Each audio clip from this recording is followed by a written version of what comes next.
In 2018, a story broke that genuinely made people stop and stare at their screens. Burberry, one of the most prestigious luxury brands in the world, had quietly burned $37 million worth of its own products. Clothes, accessories, perfume, all of it gone. Not donated, not discounted, not recycled. Burned. And that perfume, the same kind of bottle you save up months to buy, the same kind of fragrance you spray on for special occasions. Set on fire, on purpose. In 5 years, Burberry had destroyed over $118 million worth of its own merchandise.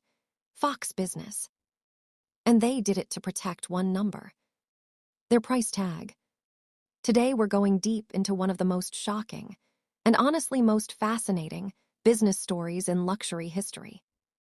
Why do brands worth billions of dollars deliberately destroy their own perfumes and products?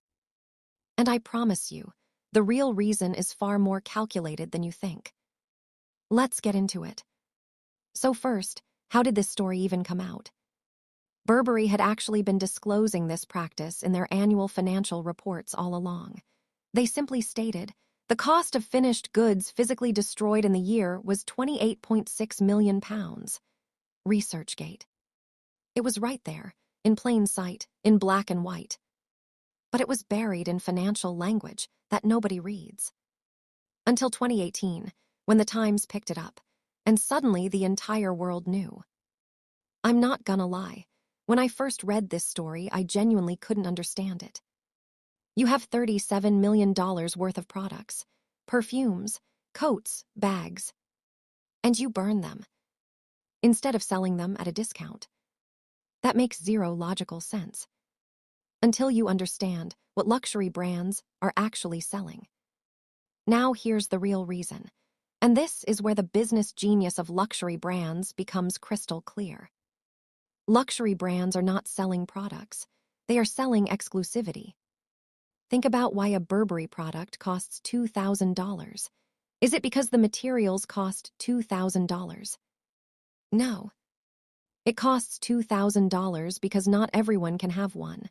The price itself is part of the product. The exclusivity is the point. Some brands feel that they don't want their product seen on a group of people who might not be able to actually afford that brand. So if they have excess stock, they choose to destroy it rather than it going into an off-price outlet or being sold at a discount. HuffPost. Think about what that means for perfume specifically. If Chanel, the same house behind Chanel No. 5, sold its excess perfume at 70% off, suddenly their fragrance is on the discount shelf next to cheap body spray. The woman who paid $300 for that bottle feels cheated. The brand loses its magic. The entire psychological foundation of luxury, that sense of being part of an elite group, starts to crack. So they burn it. Because a pile of ash and smoke protects the brand better than a discount rack ever could. Now here's what genuinely shocked me when I dug deeper into this. Burberry said the destruction was an industry-wide practice. Chanel, Louis Vuitton, and even H&M have been known to burn unwanted stock as well. Activism. This isn't just Burberry. This is the entire luxury industry operating on the same logic. The perfume you saved up for, the fragrance you dreamed about, if they can't sell it at full price, they'd rather destroy it than let you have it for less. And here's the part that made me personally angry. If imported merchandise is destroyed under customs supervision, 99% of the duties, taxes, and fees paid on the merchandise may be recovered. Fortune. They get a tax benefit for burning it. Not only does burning protect the brand, it actually makes financial sense on paper. Destroying a $300 perfume bottle can be more profitable than selling it at $100. Wrap your head around that. Now here's the public reaction, and honestly, it's one of the most interesting parts of this story. When the news broke in 2018, people were furious. Social media exploded. The environmental criticism was immediate and intense. Greenpeace said, Burberry's decision to stop incinerating its overstock is a much-needed sign of a change of mind in the fashion industry. Activism. Within 2 months of the story breaking, Burberry's CEO announced they would immediately stop burning unsold merchandise. 2 months, from global outrage to complete policy reversal. That's the power of consumer pressure when it's focused and loud. But here's my honest question. Did they actually stop, or did they just stop telling people? Because remember, this practice was being disclosed in annual reports for years, and nobody noticed, until one journalist picked it up. What happens now that brands know this can become a PR disaster? Do they genuinely stop, or do they just get quieter about it? I genuinely don't know the answer. And that uncertainty honestly bothers me more than the burning itself. Now here's my honest personal take. I think the luxury business model is in many ways genuinely brilliant. The understanding that you're selling exclusivity rather than a product is one of the most sophisticated insights in business history. We covered this in our Chanel No. 5 episode. We covered it in the dupe market episode.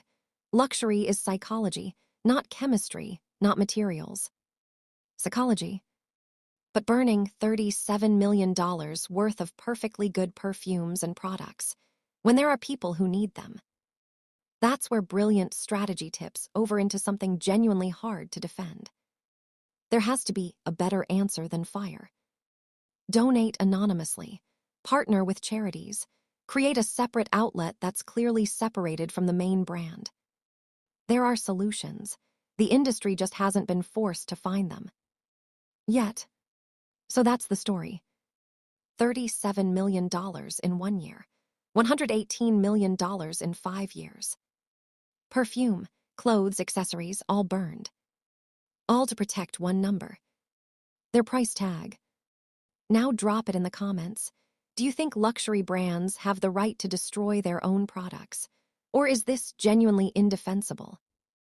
No wrong answer. I read every single one. And if this series has been adding value, subscribe. Because next episode we're going inside something that affects every single person who has ever walked into a store. The invisible scent being pumped into the air around you, right now, to make you spend more money without realizing it. I'll see you there. Stopwatch.